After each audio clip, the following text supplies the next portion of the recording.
উফ ভাবি তুমি, আমি তো ভয় পেয়ে গিয়েছিলাম। ভাবি আমি, ভয় পাওয়ার কিছু নেই। এখন জলদি করে রেডি হয়ে নিচে আসো। ননদিনী, তোমাকে দেখার জন্য অনেকেই বাসায় এসেছে। অহনা রুমে গিয়ে তড়িঘড়ি করে বলল। কে এসেছে গো ভাবি? ভয়ে ভয়ে বিপরীতে জিজ্ঞেস করলাম। অহনা নাবিলাকে চিন্তিত মুখ দেখে হেসে দিল। বিপরীতে সাহস দিয়ে বলে উঠল, রিল্যাক্স, আমি তো আছি তোমার পাশে, তাহলে এত কিসের ভয়? আর তেমন কেউ আসেনি। বড় বাবা, বড় মা, এনি ভাইয়া আর সাথে পাড়ার কিছু নিকট আত্মীয় স্বজন এসেছে নতুন বউকে দেখতে। এখন তুমি চটজলদি করে রেডি হয়ে নিচে আসো তো ননদিনী। গাল টেনে বলল অহনা। আচ্ছা, কিছুটা মৃদু সুরে বলল। এই রে, কি হলো? দেখছো, আমি যে চুলার মধ্যে চা বসিয়ে দিয়ে এসেছি তা ভুলেই গিয়েছি। আর আসার আগে চুলার জালও কমিয়ে দিয়ে আসিনি। ইস, তুমি ফ্রেশ হয়ে নাও, আমি আসছি। অহনা তাড়া দিয়ে বলে উঠল। এই বলে অহনা রুম থেকে হনহন করে চলে গেল। দরজা লাগিয়ে আমি দরজার সাথে ঠেস দিয়ে দাঁড়িয়ে জায়ানের দিকে অসহায়তা নিয়ে একবার তাকালাম। কি সুন্দর এ বেটা ঘুমাচ্ছে অন্য সুখের রাজ্যে ঘুম হারাম করে। চোখ ফিরে আর কিছু না ভেবে নিঃশব্দে দ্রুত ফ্রেশ হতে ওয়াশরুমে চলে গেলাম। এমনি আমি এ বাসার নতুন বউ, তার মধ্যে অনেক বেলা অবধি করে আজ ঘুম থেকে উঠেছি। মানুষ শুনলে কী বলবে আমাকে? নিশ্চয়ই এর জন্য নিচে যারা বসে আছে তারা খারাপই ভাবছেন। বেলা করে উঠাতো আর সবার চোখে এটা ভালো নজরে ঠেকায় না। ফ্রেশ হয়ে এসে মুখ মুছতে মুছতে ড্রেসিং টেবিলের সামনে থেকে নিজের লাগেজটা টেনে হিঁচড়ে খাটের উপরে উঠালাম। লাগেজ খুলে আমি পড়লাম একটা মহা বিপদে।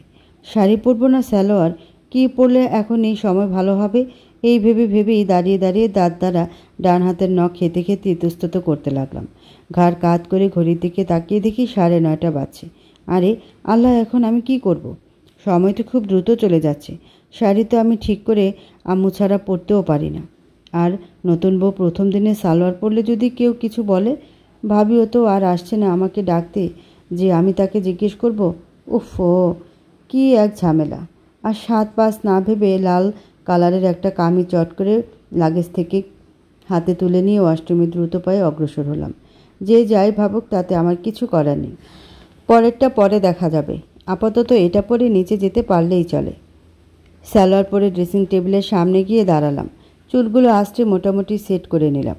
ঠোঁটের জেরাতে টকটক লাল কালারের লিপস্টিক দিয়ে মাথায় লম্বা এক ঘোমটা টেনে দিলাম। ব্যাস, আমি রেডি। এখন আপাতত নিচে যাওয়া যাক। রুম থেকে বের হওয়ার আগে কি জানি ভেবে একবার পিছে ঘুরে তাকালাম ঘুমান্ত জায়ানের দিকে। এই মা, তাকিয়ে দেখি নিহান্ত বেটা চিটপটাং হয়ে হাত পা ছড়িয়ে ছিটিয়ে উক্ত হয়ে শুয়ে আছে। তার শোয়ার স্টাইল দেখে আমি ফিক করে হেসে দিলাম। কাল এই ছেলে আমাকে সিনেমা আর বাস্তব নিয়ে এত ভাষণ দিচ্ছিল, আর সে বাচ্চাদের মতো ছড়িয়ে ছিটিয়ে শুয়ে আছে। এই সময়কে কাজে লাগিয়ে একটা ছবি তুলে রাখলে ব্যাপারটা মন্দ হয় না। আমাকে বেশি কিছু বলে এই ছবি দেখিয়ে সেই দিনে 100 বার মতো তাকে ব্ল্যাকমেল করব। ফোনের ক্যামেরা অন করে সাবধানে সামনে গিয়ে একটা ছবি তুলেও নিলাম। রুম থেকে বের হতেই অহনা ভাবির সাথে সিঁড়িপথে দেখা হয়ে গেল। উফ ভাবি, কোথায় ছিলে তুমি? আমি কত টেনশনে ছিলাম তুমি জানো। এখন বলো তো, আমি সালোয়ারে ঠিক আছি নাকি? এই লুকে চলবে? অহনা গম্ভীর হয়ে বলল, হ্যাঁ ঠিক আছে, কিন্তু কানে গলায় এভাবে খালি কেন? কিছু পরনি কেন? আচ্ছা, আগে আমার সাথে চলো, তোমাকে একজনের সাথে দেখা করিয়ে আনি, তারপর আমি না হয় এসে গহনা পরিয়ে দিচ্ছি তোমাকে। এই বলে একটা কোথায় নিতে লাগলো। সিঁড়ি থেকে নেমে দেখি এই মা, নিচে আন্টি টাইপ অনেকেই বসে আছে, এটাও আমাকে দেখতে। তাদের দেখে আমার গলার সুর শুকিয়ে কাঠ হয়ে গেল। ননদিনী, আমারও কিন্তু 3 বছর আগে বিয়ে হয়েছে, তাই আমি জানি হঠাৎ নতুন নতুন কারোর বাড়িতে বউ হয়ে গেলে ঠিক কেমন ফিল হয়, কেমন পরিস্থিতিতে পড়তে হয়। সেই সময় আমার পাশে কেউ ছিল না এই সবে সাহস দেওয়ার জন্য, কিন্তু আই প্রমিস আমি তোমার পাশে সবসময় আছি, তাই আপাতত তোমার কোনো ভয় নেই। অহনা নাবিলার হাত শক্ত করে ধরে মিষ্টি হাসি দিয়ে বলে উঠল।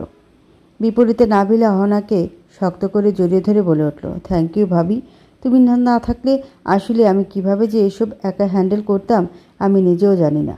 এখন বুঝতে পারছি তোমার ঠিক সেই সময় কতটা নার্ভাসনেস আর একাবোধ ফিল হচ্ছিল। অহনা নাবিলার বিপরীতে হেসে বলে উঠল, এবার চলো, তোমাকে একজনের সাথে দেখা করাই, তার সাথে কথা বললে ভয় আরও কমে যাবে তোমার। তার উপর ওনাদের সাথেও তো দেখা করতে হবে। ওই তো চলে এসেছে ননদিনী, ইনি হলেন আমার একমাত্র সুন্দরী দাদি। আসসালামু আলাইকুম। ওয়ালাইকুম আসসালাম। এদিকে আয় বোন। ওইখানে তোরা দাঁড়িয়ে আছিস কেন? হাসি মুখে হাতের ইশারায় কাছে আসতে বললেন। ভাবি আর আমি হাসি মুখে ওনার কাছে গেলাম। বাহ, তুই তো ভারী মিষ্টি দেখতে হয়েছিস, পুরো সাদাপের ছায়া। তাই? কিন্তু সবাই তো বলে আমি দাদির মতো হয়েছি। দাদির পাশে বসে তাকে বললাম, কি জানি, আমার কাছে তো তা মনে হয় না।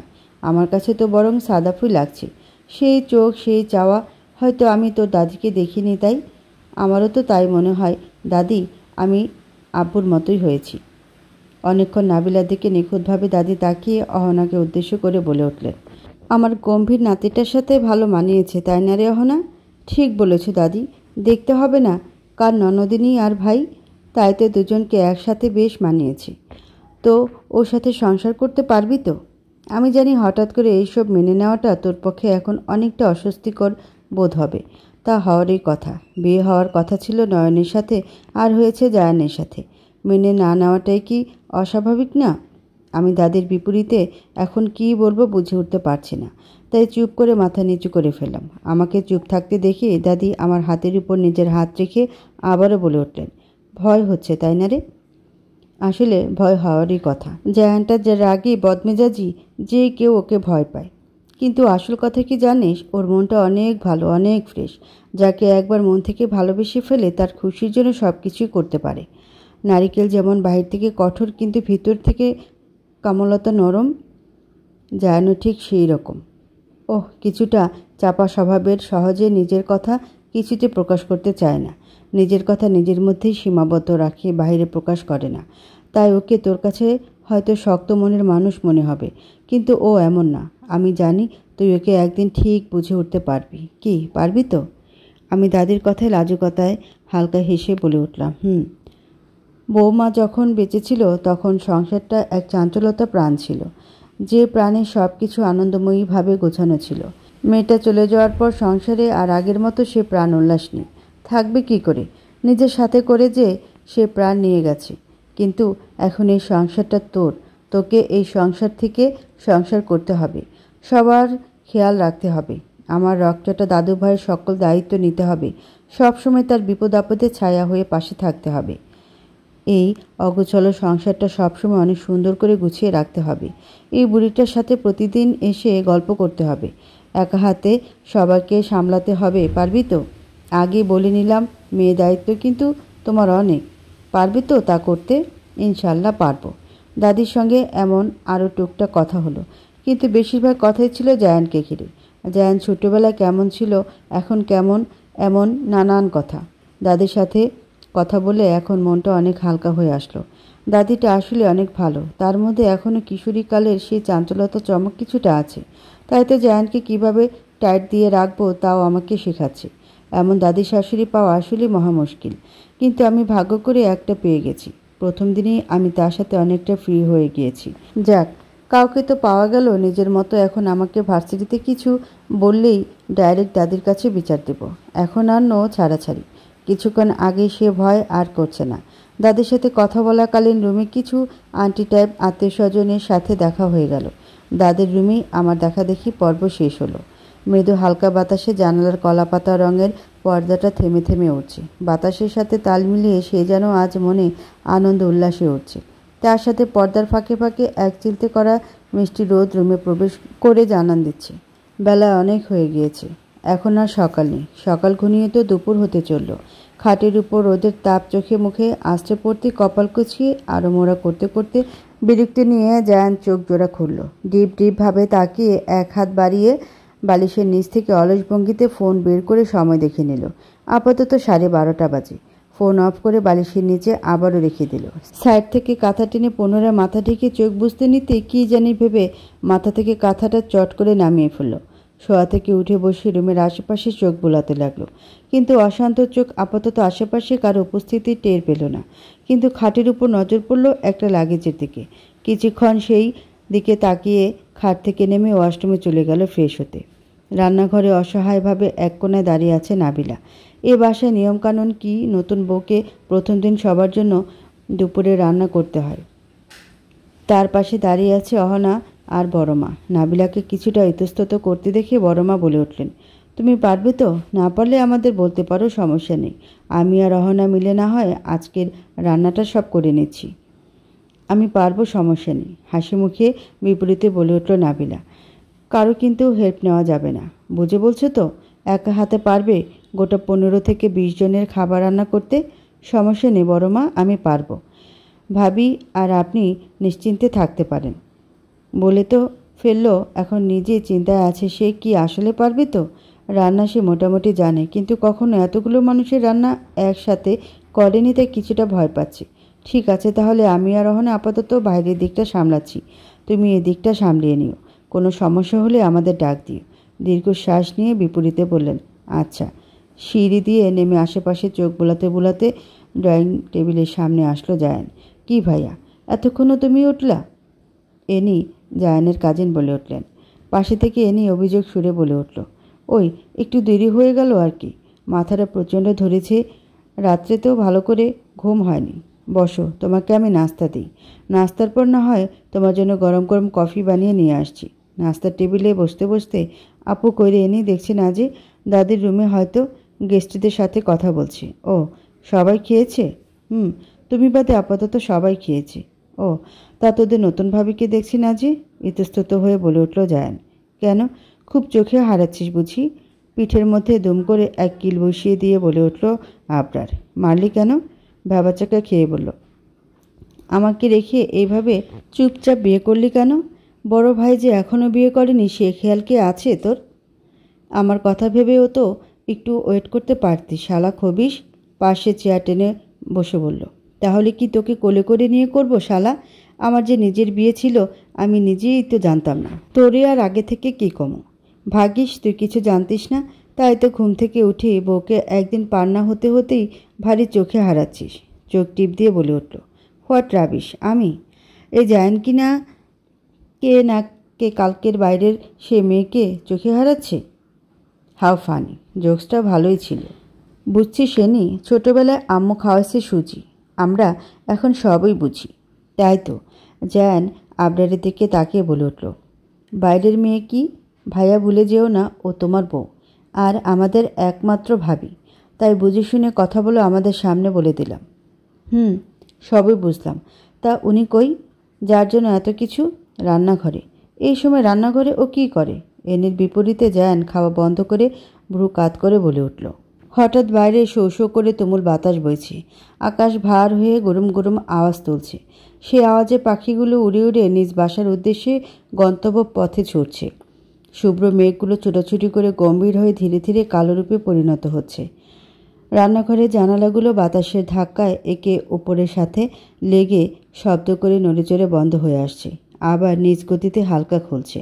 বাতাসের চারপাশে জানান দিয়ে দিচ্ছে কিছুক্ষণ সময়ের ব্যবধানে হয়তো তুমুল বৃষ্টি আসবে। গাছপালাগুলো কিছুক্ষণ পর পর উল্লাসে ছন্দ সেজে নড়েচড়ে নেচে উঠছে। গম্ভীর ঘুমট পরিবেশ এখন বেশ রোমাঞ্চকর, মনোমুগ্ধকর হয়ে ফুটে উঠেছে। সকাল থেকে আজ বেশ অসহনীয় তীব্র গরম পড়েছিল। বৃষ্টি আসার আহ্বানের মিছিলে তার চারপাশ মুহূর্তে তা ঠান্ডা শীতল হয়ে আছে। পরম আরামদায়ক শান্তি সৃষ্টি হয়ে গেছে। ঠান্ডা বাতাস থেকে একটা মিষ্টি ঘ্রাণ নাকে ভেসেও আসছে। এই অসময়ের মুষলধারে বৃষ্টি মানেই তরুণ তরুণীদের মনে মুহূর্তে মস্তিষ্ক এক চিলতে সুখ এনে দেওয়া। ব্যালকনি বা ছাদে সেই ধোয়া ওঠা চায়ের কফির কাপের চুমুকে এই সাথে এই সময়কে চোখ বুজে উপভোগ করে ওঠা। কিন্তু আজকে এই বৃষ্টিতে নাবিলার মনে সুখের সেই এর ছিটেফোঁটাও এনে দিতে সক্ষম হয়নি। তাই তো সেই বাইরের দিকে কোনো ভ্রুক্ষেপ না করে কোমরেও বুকের মধ্যে গায়ের লাল জর্জেটের ওড়নাটা পেঁচিয়ে বেঁধে রেখেছে। কোমরে 2 হাত গুজে রান্নাঘরের বেসিন ও তাকের উপর অসহায়ভাবে তাকিয়ে আছে। কি রেখে কি দিয়ে এখন আগে কি শুরু করবে সেটাই আপাতত ভেবেও বুঝে উঠতে পারছে না। মাথা শুধু ঘুরপাক খাচ্ছে। বেসিনের উপর লাল বড় ডিশের মধ্যে আস্তে একটা বড় সাইজের রুই মাছ পানিতে ভিজিয়ে রাখা আছে, যা এখনও কাটা হয়নি। সাথে আস্তভাবে 3-4টে মুরগি সে একইভাবে রাখা আছে। এখন এগুলো রান্না করতে হলে সর্বপ্রথম তাকেই কাটতে হবে, তারপর ধুয়ে গুছিয়ে চুলায় রান্নার আয়োজন বসাতে হবে। কিন্তু সে তো এগুলো কিভাবে কাটে তাই ঠিক করে জানে না। রান্না আর কি করবে, আর জানবেই বা কী করে? সে এগুলো আগে কখনো করেইনি। সাদা চকচক তাকের টাইলসের উপর পলি ব্যাগে কিছু সবজি উকি দিয়ে ছড়িয়ে ছিটিয়ে অগোছালোভাবে রাখা আছে। কিছুক্ষণ আগে মুন্না নামে এক ছেলে বাজার থেকে টাটকা সবজি এনে তাকে রান্নাঘরে দিয়ে গেছে আজকে রান্নার জন্য। নাবিলার এখন প্রচণ্ড কান্না আসছে, সাথে নিজের উপর ভীষণ রাগও হচ্ছে। তার আম্মু তাকে কত করেই না আগে বলতো মাছ মুরগি কীভাবে কাটতে হয় তা শিখে নিতে। যদি বিয়ের পরের দিনই তাকে প্রথম মাছ কাটতে দেয় তখন সে কি করবে? তখন সে নাক ছিটকে বড় গলায় আম্মুর বিপরীতে প্রতিবাদের সুরে জানিয়ে বলতো, মাছ কাটতে হলে আমার জামাইকে দিয়ে বাজার থেকে কাটিয়ে আনবো। এ নিয়ে আম্মু তুমি আর বেশি চিন্তা করো না। আর যদি কেটে না আনে তাহলে সিম্পল খাবোই না। আর খেতে বেশি মন চাইলে তুমি আছো না, রান্না করে পাঠিয়ে দিবে। আর না হলে বরং আমি তোমার কাছে এসে খেয়ে যাব। সেই সময় যদি আম্মুকে এত বড় বড় কথা না বলে তার থেকে কাটাটাই একটু ভালো করে শিখে নিতাম তাহলে আজকে এভাবে অসহায়ভাবে তাকে কান্না করতে হতো না। আর এইভাবে দাঁড়িয়ে থাকলে তো আর চলবে না, যেহেতু সে কথা দিয়েই ফেলেছে যে আজকে সে রান্না করবে। সময়ও তো হাতে আর বেশি নেই, 12:45 বাজে। আর এটা বাজতে আর কতক্ষণ? দীর্ঘ শ্বাস নিয়ে এগিয়ে গিয়ে টাইলস থেকে এক এক করে পলি ব্যাগ খুলে সবজি বের করতে লাগলো। যেহেতু সেই মাছ আর মুরগি কাটা ছাড়া কিছুই করতেই পারবে না, এখন এগুলোই তার শেষ আশা। বলতে গেলে আপাতত এই মুসিবত থেকে বাঁচার উপায়। সিম, মিষ্টি কুমড়া, টমেটো, বেগুন, কাঁচামরিচ এক এক করে ব্যাগ থেকে নামিয়ে সাদা বলে নামিয়ে গুছিয়ে রাখতে লাগলো। আর ভাবতে লাগলো এগুলো দিয়ে আসলে কি রান্না করা যায়, যা খেয়ে সবাই তার প্রশংসা করবে। হঠাৎ ভাবনার ছেদ পড়ল রান্নাঘরে জানালার দামাকা হাওয়ার বাতাসে ভারীর আওয়াজে। বুকে থুতু দিয়ে ভয়ার্ত হয়ে সেই দিকে তাকাতেই মুহূর্তে বিষণ্ণতা দূর হয়ে মুখে তার এক চিলতে জয়ের হাসি রেখা ফুটে উঠল।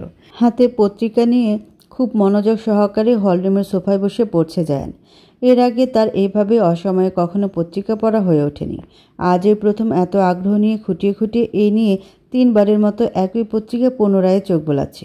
কিন্তু পড়ছে কম, আপাতত বিরক্তি নিয়ে পেজগুলো উল্টাপাল্টা করছে বেশি। এইখানে বসে থাকার আর একটা কারণও আছে বটে। মূলত এইখান থেকে বসে রান্নাঘরের দিকটা দেখা যায়। পুরোটা ঠিক দেখা যায় না, শুধু ফ্রিজের ও বেসিনের দিকটাই স্পষ্ট দেখা যায়।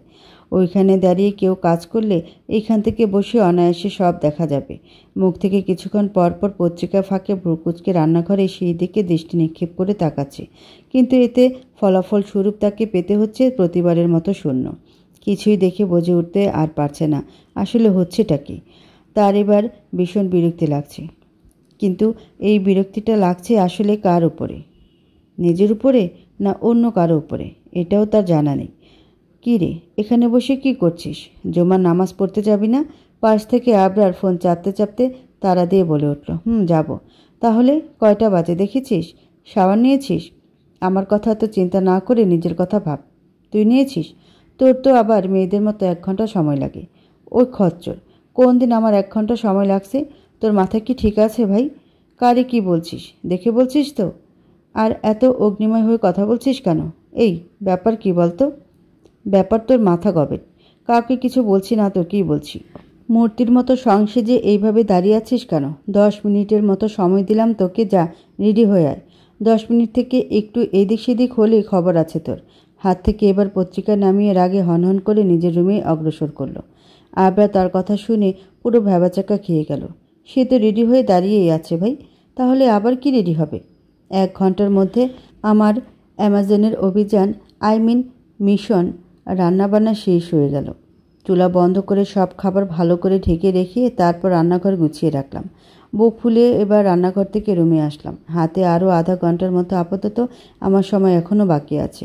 বাসার সব ছেলের এখনও মসজিদ থেকে আসেনি। আর ভাবি, বড় মা, এনি দাদির সাথে হয়তো তার রুমে কথা বলছি। এই সুযোগে কাজে লাগিয়ে রুমে এসে শাওয়ার সেরে নামাজ আদায় করে নিলাম। নামাজ শেষে রুম থেকে বের হতে নিতেই এনি ওর হাতে ধোয়া ওঠা গরম গরম চায়ের 1 কাপ আমার হাতে ধরিয়ে দিয়ে টেনে রুমের দিকে আবারও নিয়ে আসলো। কোনো মতে এক হাতে শাড়ির কুচি ধরে ওর পিছে ছুটলাম। আমাকে বেডে বসিয়ে দিয়ে বলে উঠল, আসো আমরা গল্প করি। তোমার সাথে তো আলাদাভাবেই এখনও আমার ঠিক করে কথাও হয়ে ওঠেনি। আমি মৃদু হেসে বলে উঠলাম, ধন্যবাদ আপু। এই সময় আসলেই আমার 1 কাপ চায়ের দরকার ছিল। হায়, আমি এনি, তোমার ননদিনী। তো আমাকে তোমার মনে আছে তো ভাবি? হ্যাঁ আছে। 3 বছর আগে তোমাকে ভাবির বিয়েতে দেখেছিলাম। জুতা আর কেট ধরা নিয়ে তুমি কি কাণ্ডই না করেছিলে। এনে লজ্জা পাওয়ার ভঙ্গিতে বলে উঠল, তোমার এখনও সব মনে আছে? কিছুটা। আমার কিন্তু এখনও সব মনে আছে। তুমি আগে থেকে বেশ কিউট আর গুলোমুলো হয়েছ। কিসে পড়ো তুমি আপু? ওহ সরি, এখন তো আর আপি না, ভাবি হবে। অনার্স প্রথম বর্ষ। তুমি? ও, আমি অনার্স থার্ড ইয়ারে, এবার ফাইনাল এক্সাম দেব। তাহলে তো তুমি জায়ান ভাইয়া আর আমার জুনিয়র। জায়ান ভাইয়া কিসে? আরে জায়ান ভাইয়া তো মাস্টার্স পড়তেছে। কেন, জানো না তুমি? নাবিলার মনে পড়ল রিয়াও লাইব্রেরিতে সেই দিন তাকে এমন একটা কিছু বলেছিল। তার মানে লোকটা এত বড়। সে তো মনে করেছে অনার্স ফাইনাল ইয়ার হয়তো হবে। গ্র্যাজুয়েশন কমপ্লিট না করেই বিয়ে করে নিল, আর তার বাবা দিয়েও দিল। সেই জায়গায় তার আদরে নিজের একমাত্র গুণধর ভাই 3 বছর ধরে পড়াশোনার পাঠ কমপ্লিট করে এখনও বসে আছে। তার সত্যিকারে সে ভালোবাসার মানুষকে হারিকেন দিয়ে খোঁজার সন্ধানে। কি ভাবো, আমার ভাইয়া কিন্তু মাস্টার্স করার পাশাপাশি এখন ব্যবসার দিকেও সামলাচ্ছে। টেনশন নেই বস, বেকার নাই আমার ভাই। তবে আল্লাহ, লোকটা তাহলে চিল্লানো ছাড়া কাজের কাজও করে। ভাবা যায়, দেখে তো বোঝাই যায় না সে যে এত কামের। তাহলে আমার কোনো অকামের ছেলের সাথে বাবা বিয়ে দেয়নি। যাক বাবা, বাঁচা গেল। এ ফিক করে হেসে বলে উঠল, তুমি তো ভারী মজার মানুষ দেখছি। তাহলে তো তোমাদের বেশ জমবে ভালো করি। এই কুমড়ো পটাশের সাথে জমবে কিনা জানি না, কিন্তু কেউ আমার হাত থেকে নিস্তার আর ইহকালে সহজে পাবে না, তার গ্যারান্টি আপাতত তোমাকে দিচ্ছি আপু। বেশ ভাব নিয়ে বলে উঠল নাবিলা। চা কেমন হলো সেটা বলো আগে। ভালো লেগেছে। নাবিলা খাট থেকে উঠতে উঠতে বলল, অনেক ভালো হয়েছে। তোমার চা খেয়ে শরীরে যে এতক্ষণ ম্যাচম্যাচ করছিল তা নিমিষেই দূর হয়ে গিয়েছে। ম্যাচম্যাচ? এনি দুষ্টি হাসি দিয়ে বলল। নাবিলা চোখ পাকিয়ে বিপরীতে তাকাতেই সে সাড়া দিয়ে বলে উঠল, চলো নিচে যাওয়া যাক, ভাইয়ারা মনে হয় এসে পড়েছে। নাবিলা চায়ের কাপ ড্রেসিং টেবিলের উপর রেখে এগিয়ে এসে বলে উঠল, তার আগে আমাকে একটু হেল্প করো আপু। কী হেল্প? আমি একদমই শাড়ি পরতে পারি না, কোনোভাবে পেঁচিয়ে এই আমি তোমার সামনে দাঁড়িয়ে আছি। যে কোনো মুহূর্তে ঠুসঠাস করে হোঁচট খেয়ে চিটপাটাং হয়ে পড়ে যেতে পারি। ভাই, তার আগে একটু ঠিক করে দাও। ইনোসেন্ট ফ্রেশ করে ঠোঁট উল্টিয়ে বলল। এনি হেসে দিয়ে বলল, আচ্ছা এইদিকে আসো। সিঁড়ি দিয়ে নামতে নিতেই সামনের মানুষকে দেখে থমকে দাঁড়ালাম। সেও আমাকে দেখে একইভাবে দাঁড়িয়ে আছে। আমি অবাক হয়ে তার দিকে এগিয়ে বলে উঠলাম, আরে আপনি ভাই এখানে? হ্যাঁ, তুমি এখানে কি করো? আমি তো এই 1 মিনিট, দাঁড়া, তোরা কি একে অপরকে চিনিস? পিছ থেকে এনে বলে উঠল। আবরার আর নাবিলা একসাথে মাথা দুলালো, যার অর্থ তারা চেনে। কেমন আছো? আবরার নাবিলাকে উদ্দেশ্য করে বলল। আলহামদুলিল্লাহ, আপনি কেমন আছেন ভাইয়া? ভালো। তা এখানে কি করছো? না মানে এটা তোমার কোনো রিলেটিভের বাসা? আরে রিলেটিভের বাসা কি করছিস রে? এত নাবিলা জায়ান ভাইয়ার বউ, আমাদের একমাত্র ভাবি। কি? হ্যাঁ, এইভাবে চিল্লাচ্ছিস কেন? এনি কানে 2 হাত দিয়ে বলে উঠল। এনি রে, দুনিয়াটা আসলেই গোল। অবিশ্বাস সুরে বলে উঠল। মানে? তাই না তো কি, যার কাছ থেকে চর আদান প্রদান করলো ঘুরে ফিরে আজ সেই তার বউ হয়ে গেল? মানে কি বলতে চাস? বুঝছিস নি, এখন চরে চরে সব হয়। আমাকেও এই ফর্মুলা দ্রুত উইশ করতে হবে। আগে কেন করলাম না ভাই? চর যে এত হেল্পফুল হবে আমি তো জানতামই না। বিরক্তি নিয়ে ভেজা চুলে হাত বোলাতে বোলাতে বাসায় প্রবেশ করলো জায়ান। বাইরে আপাতত তেমন বৃষ্টি নেই, কিন্তু মুষলধারে অঝরে হালকা বৃষ্টি হওয়াতে গায়ে খয়েরি রঙের পাঞ্জাবিটা কিছু অংশ ভিজে গায়ে লেপটে আছে। কয়েক ধাপ সিঁড়ি বেয়ে উপরে নিজরুমের উদ্দেশ্যে উঠতেই পেছন থেকে ডেকে উঠল বড় বাবা। জায়ান। জায়ান থেমে গেল, পেছনে তাকিয়ে মিষ্টি হাসি দিয়ে বলে উঠল, জি বড় আব্বু, কিছু বলবে? এই সময় আবার উপরে কোথায় যাচ্ছিস? রুমে যাচ্ছিলাম। কোনো কাজ ছিল বড় আব্বু? থাকলে বলতে পারো, সমস্যা নেই, আমি করে দিচ্ছি। তোর কি মনে হয় জায়ান বেটা, আমি শুধু কাজ থাকলেই তোকে ডাক দিয়ে উঠি? এছাড়া আর ডাক দিতে পারি না? জায়ান চুল চুলকে ইতস্তত কণ্ঠে বলল, এমন কিছু না বড় আব। হয়েছে বেটা, আর কিছু বলতে হবে না এখন আমাকে। রুমে পরে যা, আপাতত সবার সাথে বসে লাঞ্চটা সেরে নে। একটু পর আস্তে আস্তে একে একে করে সব মেহমান চলে আসতে শুরু করবে। তখন আর ঠিক করে কিছুই খাওয়ার সময় পাবি না। বিপরীতে জায়ান কিছুক্ষণ চুপ থেকে ছোট করে বলে উঠল, আচ্ছা চলো। সিঁড়ি থেকে নেমে ড্রয়িং রুমে অগ্রসর হতেই মাঝপথে মুন্না পথ আটকে জায়ানকে কিছুটা ভেজা অবস্থা দেখে মুন্না ত্বরিত গতিতে বলে উঠল, এই কি ভাইজান, আপনি এত ভিজলেন কেমনি? খালুজান দেখলেও চিল্লাই বনে। আন্ডার না ভিজলে মাথার ভীষণ হাতুড়ি পিঠা আরম্ভ হয়। সাথে সেই বদমেজাজি রোগে এসে আক্রমণও তো ভর করে।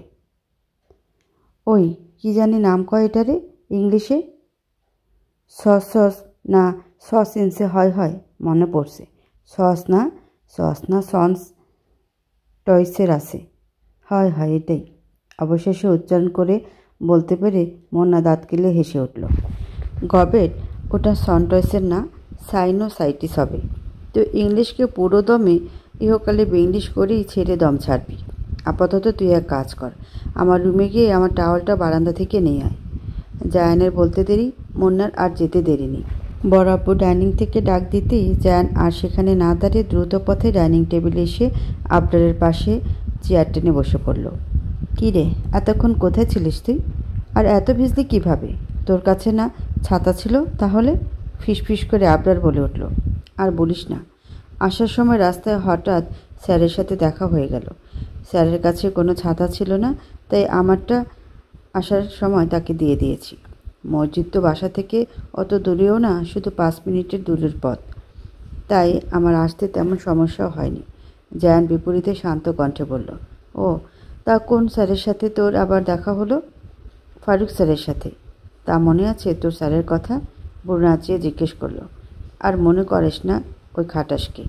এই জীবনে বেটা শয়তানকেও হার মানায় রেকর্ড করে সারছে। শয়তানতার সব কীর্তিকলাপ দেখে তাকে মনে মনে বলছি, থাম ফারিক্কা, এবার একটু থাম।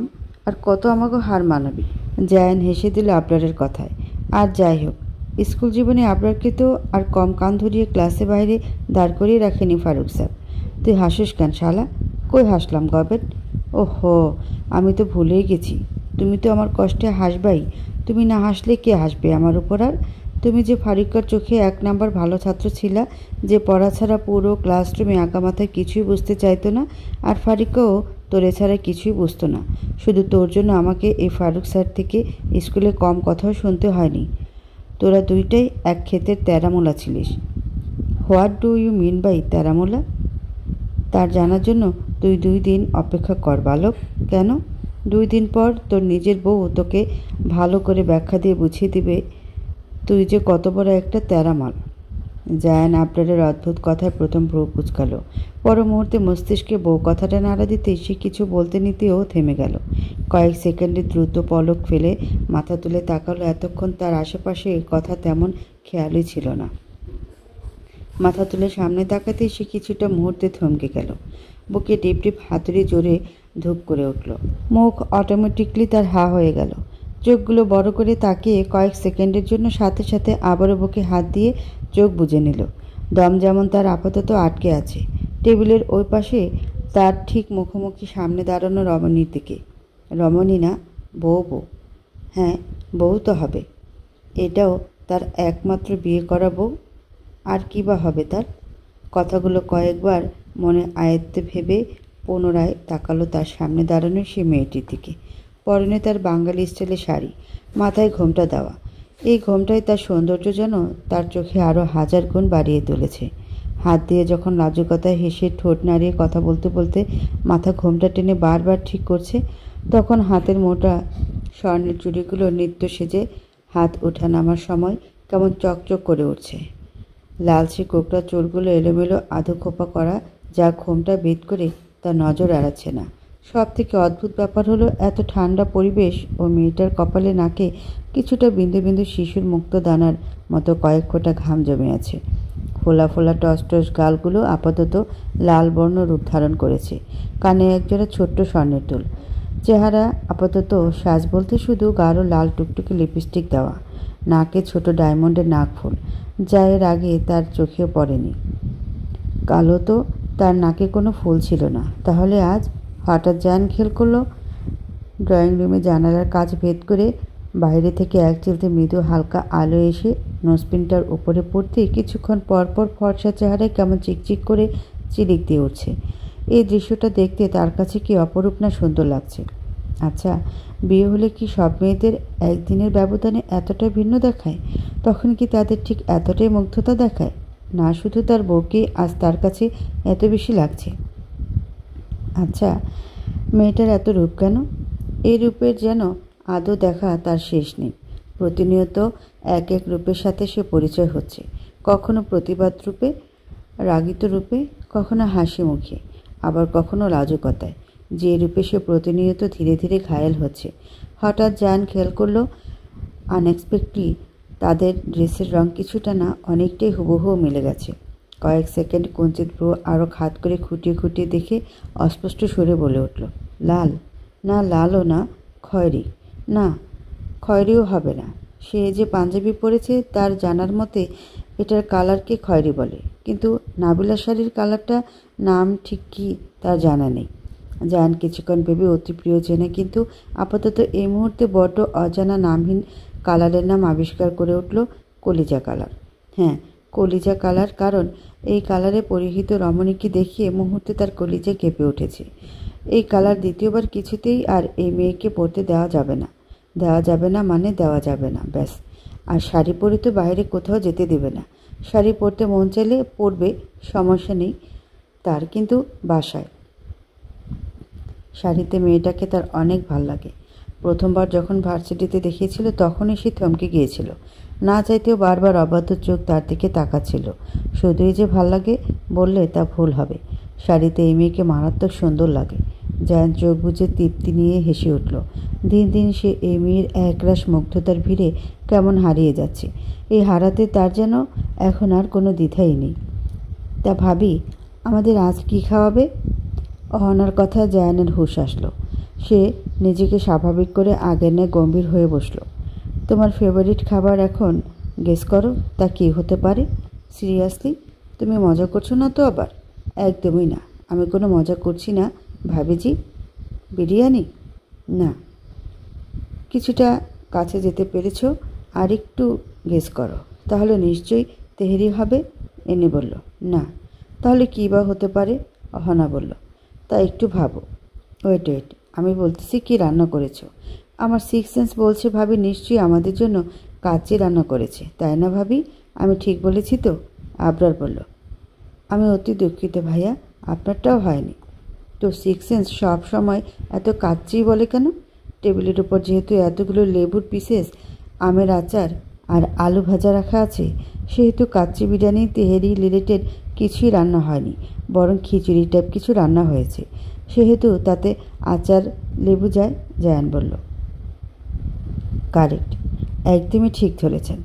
আজ ওয়েদার ভারী ডিমান্ড ছিল, তাই ঝাল ঝাল সবজির খিচুড়ি রান্না করা হয়েছে। নাবিলা বিপরীতে হেসে বলে উঠল।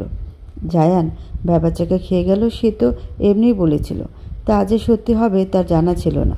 জানা থাকবেই বা কী করে? কেউ যে ফার্স্ট রান্নাতে খিচুড়ি রান্না করবে, এটাও সবজির খিচুড়ি রান্না করতে পারে, এই ভাবনাটাই তার এতদিনে ধারণার বাইরে ছিল। আরে বাহ, তাহলে দেরি না করে চটপট আমাদের দিয়ে ফেলো তো মামুনি, জায়ানের বাবা বলল। নিশ্চয়ই আঙ্কেল, এই বলে নাবিলা একে একে সবাইকে দিতে লাগলো। ভালো করেছো, আবহাওয়ার কথা ভেবেচিন্তে ঝাল ঝাল খিচুড়ি রান্না করেছো।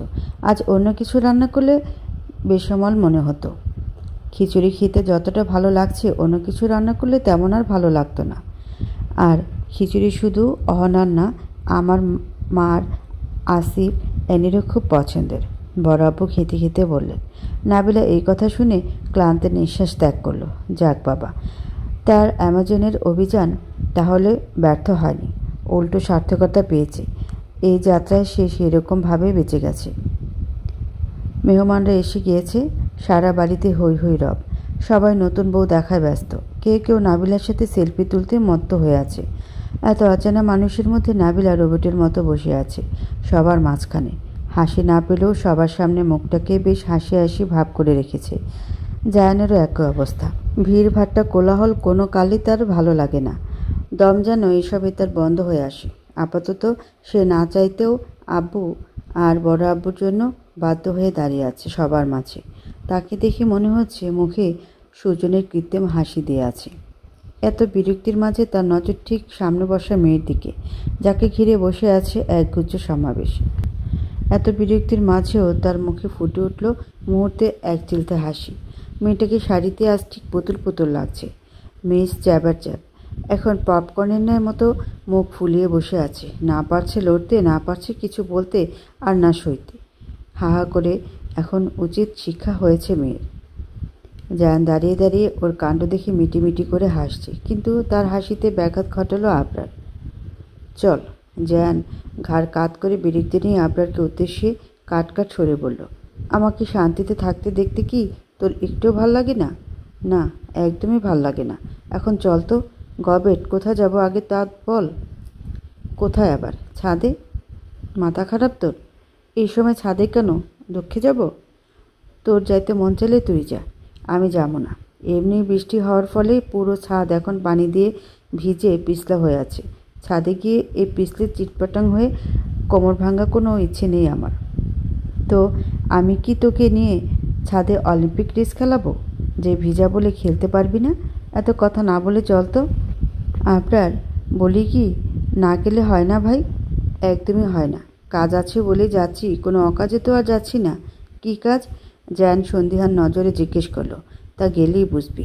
এ বলে জায়ানকে নিয়ে ছাদের উদ্দেশ্যে অগ্রসর হলো। জায়ান যেতেই ভিড়ের মাঝে এনি নাবিলাকে টেনে নিয়ে আসলো। এতে যেন নাবিলা আবারও প্রাণ ফিরে পেল। এতক্ষণে এত লোকের ঘিরে তার দম যেমন বন্ধ হয়ে আসছিল, এখন এখান থেকে বের হতে পেরে হাঁপ ছেড়ে বাঁচল। এনি হাঁটতে হাঁটতে বলল, চলো আমার সাথে। কিন্তু কোথায়? তা গেলেই বুঝতে পারবা মেয়ে, চোখ টিপ দিয়ে বলে উঠল। এনে ছাদে এসে জায়ানের পাশে চেপে নাবিলাকে দাঁড় করিয়ে দিল। আবরারের উদ্দেশ্যে বলল, নাও জলদি করে পটাপট স্টার্ট করো, বেশি সময় হাতে নেই, একটু পরে ডাক পড়ে যেতে পারে। এনে বলল, এই তোদের মতলব কি বলতো? ও কি এখানে নিয়ে এসেছিস কেন? আর আবরারকেই বা কী শুরু করতে বলছিস? জায়ান ভ্রুকুচকে বলে উঠল। আবরার পকেট থেকে তার ফোন বের করতে করতে বলল, বেশি কিছু না, তোদের কিছু কাপল পিক ফটো সেশন হবে এই আর কি। কি? What nonsense! তোদের মাথা ঠিক আছে? আমি আরও তুলব, এটাও কাপল ফটো লাইক? বেশি কথা বলিস না, এটা দাদির অর্ডার, তাই চুপচাপ দাঁড়া। যেভাবে বলছি সেভাবে কর, না হলে দাদির রাগের সম্পর্কে তো জানিস। জায়ান আর কিছু বলল না। দাদির কথা শুনে থেমে গেল, কিন্তু নাবিলার মনে মনে খুব রাগ হলো। এভাবে বলার মানে কি? সে কি মরে যাচ্ছে তার সাথে ছবি তোলার জন্য? ব্যাটা নিজেকে নিজে কী মনে করে? এত ভাব আসে কোথা থেকে? দেখলেই তার গা জ্বলে যায়। সে তো আর আসতে চায়নি, তাকে তো জোর করে এনিয়ে নিয়ে এসেছে। আবরার পটাপট ছবি তোলা আরম্ভ করলো। এই পোজ সেই পোজ দিতে দিতে দুজনেই বেশ অস্বস্তি বোধ করছে। কতক্ষণ হাতে হাত ধরা, চোখে চোখ রাখা, কিন্তু কি আর করা, বাধ্য হয়ে ক্লোজ আপ মার্কা হাসি মুখে কয়েকটা কাপল পোজ দিতে হলো। ছবি তোলার ফাঁকে ফাঁকে নাবিলা জায়ানকে ফিসফিস করে জিজ্ঞেস করলো, কি ব্যাপার, আপনি তখন আমার দিকে ওইভাবে তাকিয়েছিলেন কেন? কি এত দেখছিলেন? জায়ান নাবিলার কথায় ভরকে গেল। এইভাবে হাতে নাতে যে ধরা খাবে সে বুঝতেই পারেনি। সে তো তার অগোচরে লুকিয়ে চুরি করে তাকিয়েছিল, তারপরও ধরা খেতে হলো। সে আমতা আমতা করে বলল, what do you mean Mrs Zohra? আমি কখনই বা তোমার দিকে তাকালাম? অবশেষে দিনে জেগে জেগে শেষমেশ স্বপ্নও দেখা শুরু করেছ? বাংলা বুঝেন না আপনি? আমি কি মিন করছি আপনি বুঝতে পারছেন না? নাকি বুঝেও না বোঝার ভান ধরছেন? কোনটা বলুন তো মিস্টার নিহান্ত? নিজেকে নিজে কি মনে করো খুব সুন্দরী? অবশ্যই আমি সুন্দরী। আপনার কোনো সন্দেহ আছে? Like seriously? হাসালে আমাকে। এই বলে তোমার মধ্যে না আছে কোনো রূপ, না আছে কোনো গুণ, যে আমি মুগ্ধ হয়ে তোমার দিকে তাকাবো? আর তার থেকে বড় কথা হলো, মানে কি বলতে চান? আমি কটমট করে বললাম, মানে সিম্পল, আমার আপাতত তোমার উপর কোনো ইন্টারেস্ট নেই। মানুষ তখনই কারো দিকে তাকায় যখন তার উপর তার ফুল ইন্টারেস্ট থাকে, বুঝছো? যা ইয়ে কলে তোমার উপর আমার বিন্দু মাত্র নেই। নেই বলি তো রাতে রাতে ঠুস করে বিয়ে করে নিলেন। সেটাই তো। তাও আবার আমার বাধ্য হয়ে করতে হলো। আমার কাছে সেকেন্ড অপশন থাকলে কোনো দিনই আমি করতাম না। জায়ান অ্যাটিটিউড নিয়ে বলল, এই আপনি আমাকে ইনডাইরেক্টলি অপমান করছেন? মোটেও না। জায়ান শান্ত কণ্ঠে বলল, আপনি আপনি একটা একটা আস্ত ভারী অসহ্য লোক। জাস্ট সহ্য করা আমার পক্ষে ইম্পসিবল। বলে জায়ানের পায়ে রাগে পাড়া দিয়ে উঠল। জায়ান ব্যথায় আহা করে উঠল। নাবিলার দিকে তাকিয়ে দাঁতে দাঁত চেপে বলল, তুমি এত ঝগড়াটে কেন? এই শাস্তি তুমি পরে পাবা মিসেস জোহরা। আমার সাথে পাঙ্গা নেওয়ার তোমার এত শখ না? তা তোমাকে আমি হাড়ে হাড়ে ঢের বোঝাবো বলে দিলাম। পরে কেন? সাহস থাকলে এক্ষুনি পারলে বোঝান। আমি হলাম মিসেস নিহান্ত রহমান জায়ান, বুঝছেন? যে কোনো কিছু বাকি রাখে না, আর না অন্যায় মুখ বুঝে সহ্য করে। সে পাল্টা জবাব দিতে জানে, তা ভুলে গেলেন? ইউ তেরে এসে দাদিকে ডাক দিব? রাত প্রায় 11:30। ক্লান্ত শরীরে বাড়ি ফিরেছে জায়ান।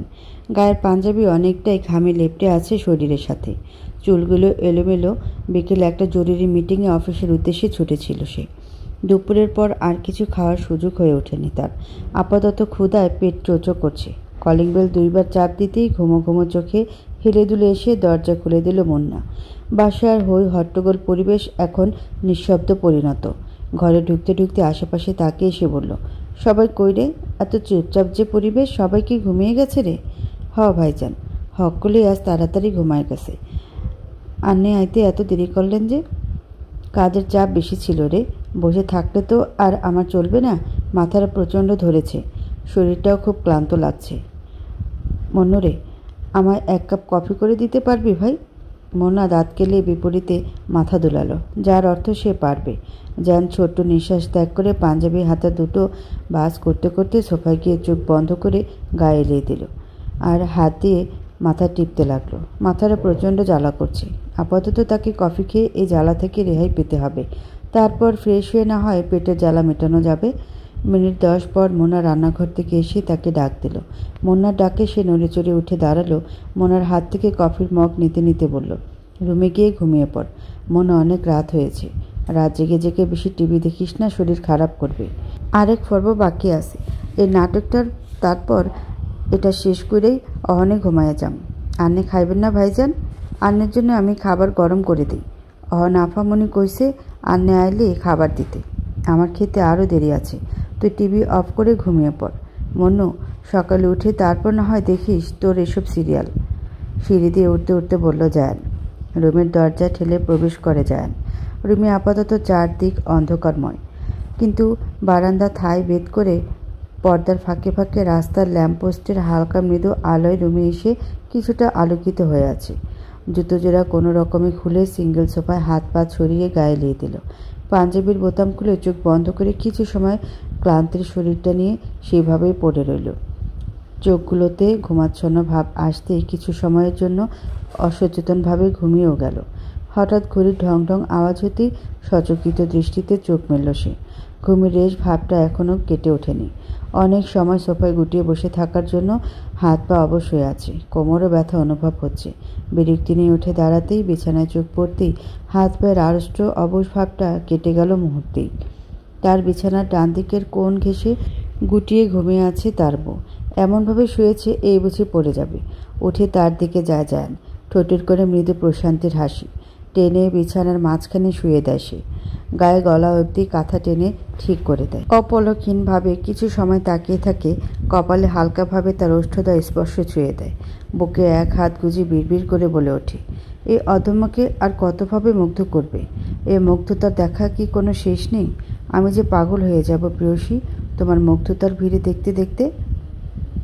ঠোঁট কামড়িয়ে হেসে মাথায় হাত দিয়ে চুলকে ওয়াশরুমে চলে গেল জায়ান ফ্রেশ হতে। মিনিট 20 পর ওয়াশরুম থেকে চুল মুছতে মুছতে বের হলো জায়ান।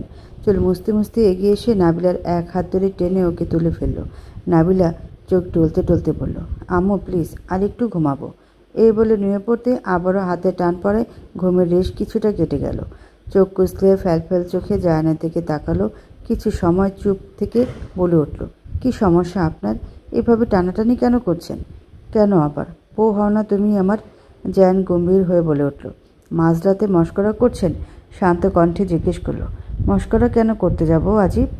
তাহলে নিশ্চয়ই আমাকে এটা জানানোর জন্য অ্যাটলিস্ট ঘুম থেকে তুলেন নাই?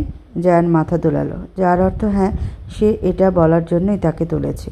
নাবিলার তিলে বেগুনে জ্বলে উঠে বলে উঠল, এই কথাটা বলার জন্য ঘুম থেকে তোলার মানে কি ভাই? এই আপনার মাথা তার কি ঠিক আছে?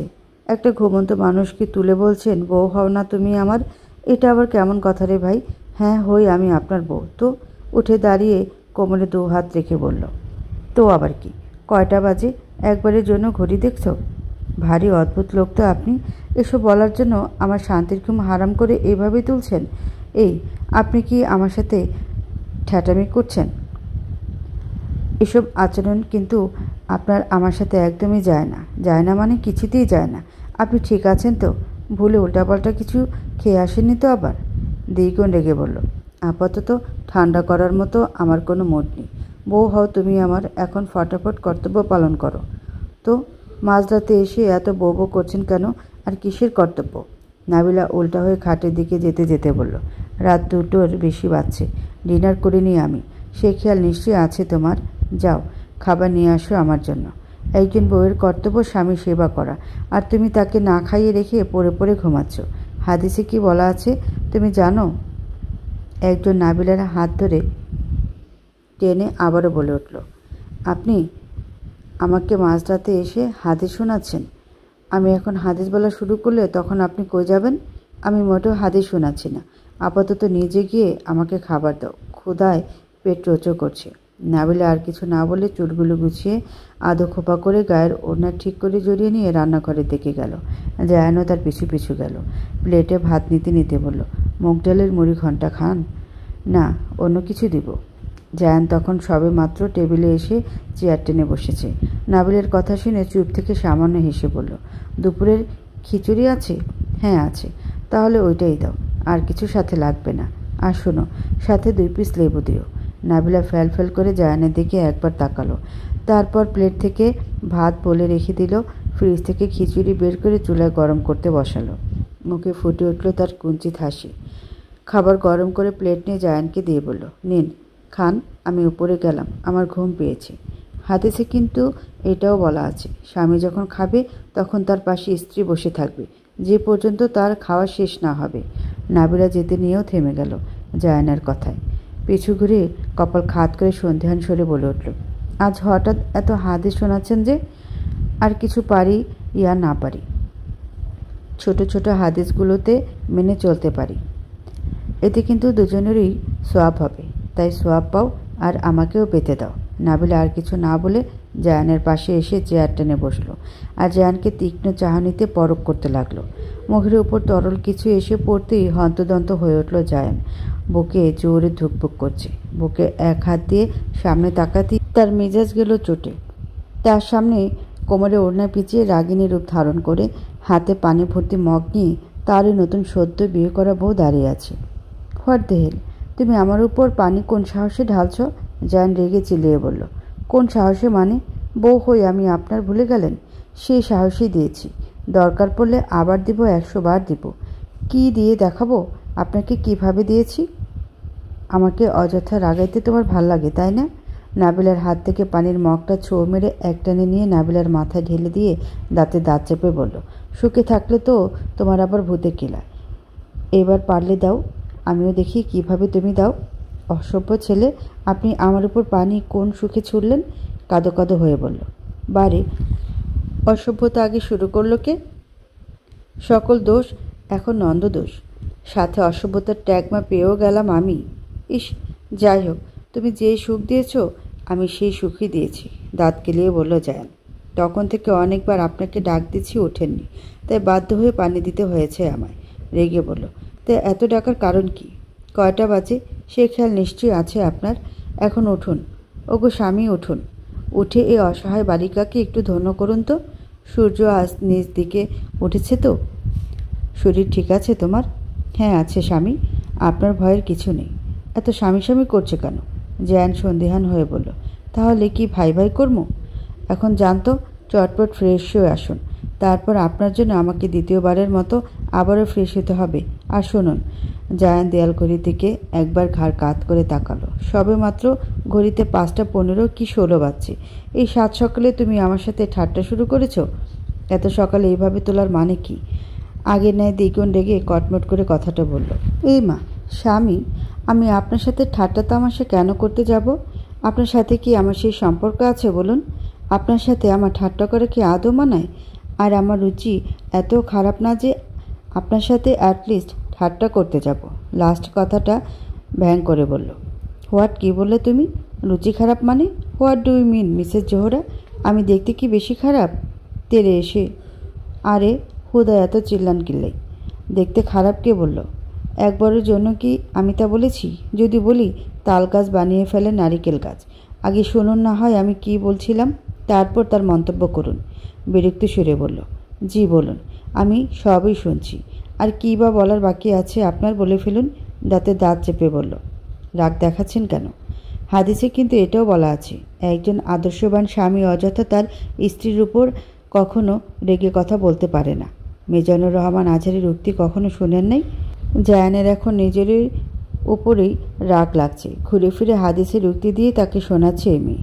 ওহ আচ্ছা, তার উক্তিতে নিশ্চয়ই এটাও বলা নেই যে একজন আদর্শবান স্ত্রী অযথা তার স্বামীর সাথে বেয়াদবি করবে আর কথায় কথায় তর্ক জড়াবে, তাই না কি মিসেস জোহরা? ওই মিয়া, ওই বেয়াদবি দেখলেন কই? আপনাকে উল্টো সব পাওয়ার সুযোগ করে দিচ্ছি, আর আপনি আমাকে বেয়াদব বলছেন? ভারী অদ্ভুত লোক তো আপনি মহাশয়। কোথায় ধন্যবাদ দিবেন আমাকে সেই জায়গায় উল্টো কথাও শোনাচ্ছেন। মানে? অজু করে আসুন। হাতে সময় আর সুযোগ যেহেতু আজ পেয়েছি, ভাবছি একসাথে নামাজ পড়ব। কাল আপনি বললেন না, ছোট ছোট কাজগুলোর দ্বারা যদি সওয়াব পাওয়া যায় তাহলে তাতে মন্দ কি? এভাবে ক্যাবলার মতো আর না দাঁড়িয়ে থেকে ফটাফট অজু করে আসুন। ঝগড়াঝাটি করার কিন্তু আরও সময় পাবেন মশাই, কিন্তু এই সময়টা একবার চলে গেলে কিন্তু আর দ্বিতীয়বার পাবেন না। নামাজ কায়জা হওয়ার আগে অজু করে আসেন। জায়ান বিপরীতে আর কিছু না বলে কয়েক সেকেন্ড চুপ থেকে তাকিয়ে টাওয়াল হাতে নিয়ে নিঃশব্দে চলে গেল ওয়াশরুমে অজু করার জন্য। নাবিলা জায়ানের যাওয়ার দিকে তাকিয়ে ফিক করে হেসে দিল। যাক বাবা, তার এক ঢিলে দুই পাখি মারার মিশন হয়ে গেল। একে বলে ট্যারাটেরি টাইট দেওয়া। কালকে রাতে তার ঘুম হারাম করার প্রতিশোধও নেওয়া হলো, সাথে নামাজও আদায় করা হলো।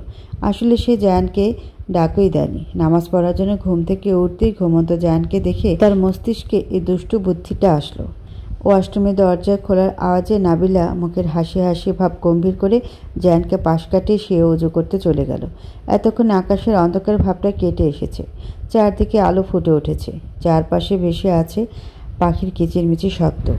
অজু করে এসে দুজন পাশাপাশি দাঁড়িয়ে নামাজ পড়ে নিল। নামাজ শেষে জায়ান উঠে বারান্দা গিয়ে দাঁড়ালো। সকালের হিমশীতল ঠান্ডা আবহাওয়া গায়ে মাখাতে বেশ ভালো লাগছে। সকাল সকাল বিগড়ে যাওয়া মন মেজাজ এই সতেজ আবহাওয়া নিমিষেই ফুরফুরে হয়ে গিয়েছে। আজ অনেক দিন পর এত সকালে সে উঠল। নামাজ পড়া হয়ে উঠলেও সবসময় ফজরের নামাজটা তাকে কায়জা আদায় করতে হয়। আজ এতদিন পর সময় মতো আদায় করতে পেরে বেশ ভালো লাগছে। হঠাৎ কানে ভেসে আসলো কোরআন শরীফের তেলাওয়াতের মিষ্টি আওয়াজ।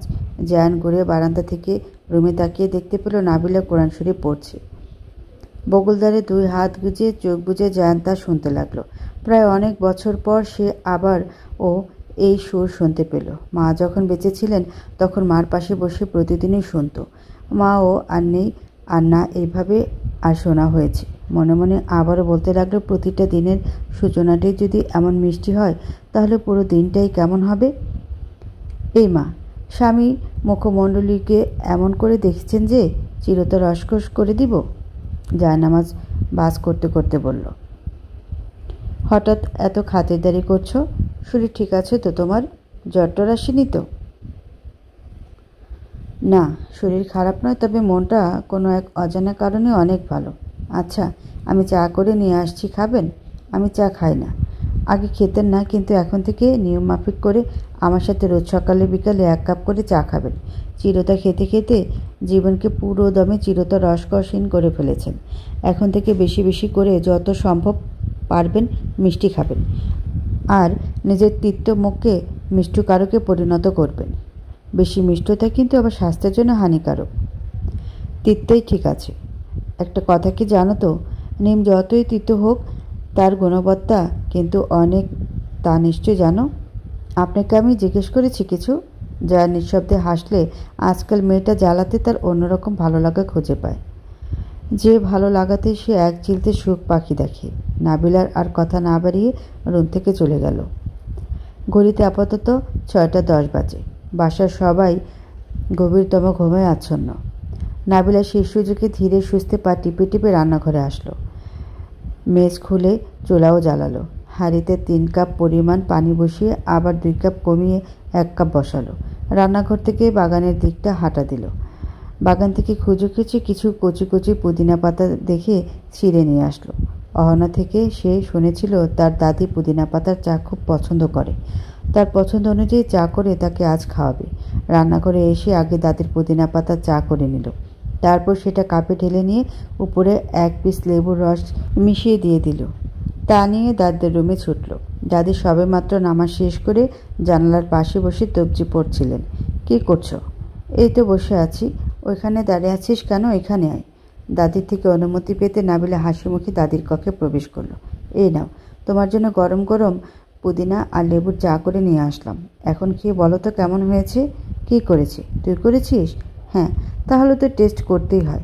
আমার বোন বানিয়েছে বলে কথা। তা এত সকালে ঘুম থেকে উঠলে যে?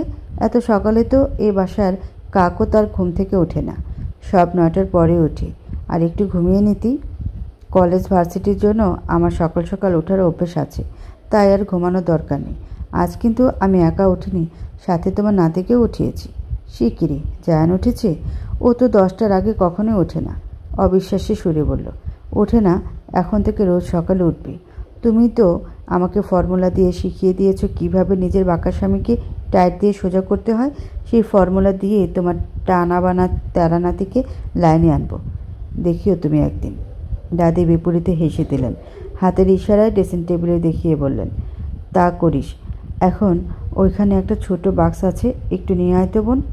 একটু কেন, তোমার জন্য পুরোটাই নিয়ে আসছি। ওরে দুষ্টু মেয়ে রে। নাবিলা উঠে গিয়ে নিয়ে আসলো জুয়েলারি টাইপ বাক্সটা। দাদির হাতে এনে দিতেই দাদি হাতের ইশারায় তার পাশে আবারও বসতে বললেন। ছোট বাক্স থেকে চকাচক 2টি চুড়ি বের করে নাবিলার হাতে পরিয়ে দিয়ে বললেন, এটা তোর প্রথম সফলতা ইনাম আমার পক্ষ থেকে। দেখ তো পছন্দ হয় কি না। সে অনেক বছর আগে তো বানিয়ে রেখেছিলাম জায়ানের বউয়ের জন্য। পছন্দ নাও হতে পারে, পুরানোক্ত ডিজাইনের বলে কথা। এখন তো এই ডিজাইন সচরাচর আর কেউ তেমন পরে না। শুধু পছন্দ না, অসম্ভব পছন্দ হয়েছে। মিস্টার অভদ্রকে টাইট দিতে গিয়ে এত সুন্দর গিফট পাবো আমি তো ভাবি নাই। পুরানোক্ত বলেই এটা অসম্ভব সুন্দর। দেখো আমার হাতে মানিয়েছে না? ধন্যবাদ দাদিমা এত সুন্দর চুড়ি আমাকে দেওয়ার জন্য। দাদি নাবিলার হাতে চুমু খেয়ে বললেন, খুব মানিয়েছে। দাদি রুম থেকে বের হয়ে নিজের হাতের দিকে বারবার তাকাচ্ছে আর মুচকি হাসছে। চুড়িটা পুরানো হলে কি হবে, বেশ সুন্দর, ডিজাইনটাও বেশ আনকমন। রান্নাঘরে আসার সময় দেখতে পায় সদর দরজা আসিফকে। সম্ভাবনা হয়তো জগিং করে বাসায় ফিরেছে। গায়ে জগিংয়ের জামা, খুব ক্লান্ত দেখাচ্ছে। ফটাফট রান্নাঘরে গিয়ে ঠান্ডায় পানি দিয়ে 1 গ্লাস লেবুর শরবত বানিয়ে হলরুমে বাবাইয়ের জন্য হাতে করে নিয়ে আসলাম। বাবাই, এই নিন, এই শরবতটা খেয়ে নিন, এতে ক্লান্তি কিছুটা কমে আসবে। হঠাৎ এমন কথায় আসিফ অবাক হলো। চোখ মেলে তাকাতেই সে ভূত দেখার মতো বলল, এ কি মা, তুমি এত সকালে? জি বাবাই, এখন এটা খেয়ে ফেলো তো, তোমাকে বড্ড ক্লান্তি দেখাচ্ছে। আসিফ আর কিছু না বলে হাত থেকে গ্লাসটা নিয়ে ঢক ঢক করে খেয়ে নিল। এই সময় এমন কিছুরই তার খুব প্রয়োজন ছিল। চা খাবে? আমি চা বানাচ্ছি, তোমার জন্য নিয়ে আসি। না মামনি, আপাতত চা এখন আর খাবো না। তা এত সকালে উঠলে যে? ঘুম ভালো করে হয়নি? না। জায়ান তোমাকে কিছু বলেছে? মন খারাপ? আরে বাবা, একসাথে এত প্রশ্নবোধক। না, জায়ান আমাকে কিছু বলেনি। তুমি সে ব্যাপারে নিশ্চিন্তায় থাকতে পারো বাবাই। সকাল সকাল ঘুম থেকে আমার ওঠার অভ্যাস আছে, তাই উঠে গিয়েছি। কাল সকালে জগিংয়ে যাওয়ার সময় আমাকেও সাথে করে নিয়ে যেও। বাবা মেয়ে দুইজন একসাথে এখন থেকে রোজ সকালে জগিংয়ে যাব।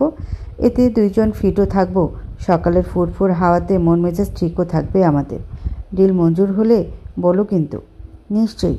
এখন রুমে গিয়ে চেঞ্জ করে নাও তো, আমি তোমার জন্য কড়া করে 1 কাপ চা আর সাথে নাস্তা নিয়ে আসছি। এখন তোমাকে আর কিছু করতে হবে না মামনি, বাকিটা মুন্না আর সালেহা মিলে করে নেবে। তুমি রুমে গিয়ে রেস্ট নাও। আচ্ছা। রান্নাঘরে পুনরায় এসে নিজের জন্য চা বসালো নাবিলা। চা ছেঁকে কাপে নিয়ে এবার জায়ানের জন্য গরম পানি বসালো, তার প্রিয় রসকসযুক্ত চিরতা করার জন্য। কিন্তু মস্তিষ্কতে তার কেকা আপার নিমপাতা প্রোম্যাক্স চায়ের রেসিপি দৌড়াচ্ছে। মুখে দুষ্টুমি হাসি রেখা রেখেই হাতে 2 কাপ নিয়ে রুমে আসলো। জায়ান খাটে আধশোয়া হয়ে ফোন স্ক্রল করছে। ধরুন আপনার চিরতা। জায়ান ফোনের দিকে তাকিয়ে বলল, 54 মিনিট 45 সেকেন্ড লাগলো আপনার 2 কাপ চা করতে। আপনি তো দেখছি খুব বড় মাপের রাঁধুনি ম্যাম। খোঁচা দিচ্ছেন আমাকে? একদমই অযথা খোঁচাতে আসবেন না বলে দিলাম। একদমই না, কিন্তু বোঝা হয়ে উঠল তোমার আশায় বসে থাকলে আমাকে না খেয়ে পার করতে হবে। জায়ান শোয়া থেকে উঠে বসলো। মেয়েকে হাসি দিয়ে হাত বাড়িয়ে নাবিলার হাত থেকে কফির মগটা নিল। নাবিলার দিকে তাকিয়ে মগে চুমুক দিতে আচমকা মুখ ফসকে ফুস করে উঠল। এটা কি ছিল? জোসনা, ক্যাকা আপার নতুন রেসিপি চিরতা উইথ সুগার চাশনি। খেতে কেমন ছিল এটা বলুন? জঘন্য ছিল। এই মা, কেন? আমি তো সব কিছু ঠিকঠাক ব্যালেন্স করে দিয়েছি। 2 চামচ ব্ল্যাক কফির সাথে মাত্র 7 চামচ চিনি। তাহলে কি? হ্যাঁ, চিনির পরিমাণ মনে হয় কম হয়ে গিয়েছে, তাই এমন হয়েছে। সমস্যা নেই, কাল থেকে আরও 2 চামচ করে ডোজ বাড়িয়ে দেব। এখন থেকে রোজ সকালে এটা খাবেন। আগে বলিনি, এর কিন্তু অনেক কার্যফল আছে। এর মধ্যে আপনার নিম পাতার গুণাবলীও পাবেন, সাথে আমার মিষ্টতা। আর তবে রে, তেরে আসে যান। নাবিলা এলোপাতাড়ি ভৌ দৌড় দিল রুম থেকে।